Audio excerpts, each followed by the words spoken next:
Hello, hindi nga pala ako si Mon o si Jose. OFW ako ngayon dito sa Canada. Maaga nga pala akong pumulas ngayon para umanap ng ekstrang pera. Doble nga pala ako ng jacket ngayon kasi malamig pag umaga tsaka itong magic headphone ko. Nasira kasi itong e-bike ko kaya kailangan ko ng ekstrang pera para di na mabawasan yung budget ko sa pamilya. Hindi pa man winter, malamig na. Malaking bagay talaga kapag may e-bike ka kaya kailangan ko itong ipagawa. Siyempre, dapat di kalimutan mag-time in. Tapos, kuha na ng kape. Pampainit sa umaga. At eto na nga yung truck ng delivery. Actually, 9 pallet yan eh. Pero pagkakasyahin ko yan sa 2.5 hour. Kasi papasok pa ulit ako mamayang 1 p.m.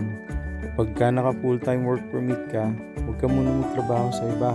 Magtyaga ka lang muna kasi kapag natsyempohan ka nila, uwi ka ng Pilipinas. Sayang lang pangarap mo at saka yung gastos. Although maraming trabaho talaga dito, pero syempre nag-iingat lang din tayo dahil may umaasang pamilya sa atin. Pero pag naging PR ka naman dito, katawan mo na susuko sa dami ng trabaho. Kaya for now, tanggapin muna natin yung opportunity ni Amo. Pitik-pitik lang tayo. Tapos na at naka 2 hours din naman ako. So ito na yung 2 hours ko nga pala. So yung 2 hours ko nga pala is nasa 50.26, nasa 2,060 pesos din. Dahil ang OT ko is 25.13 per hour. Hanggang sa muli!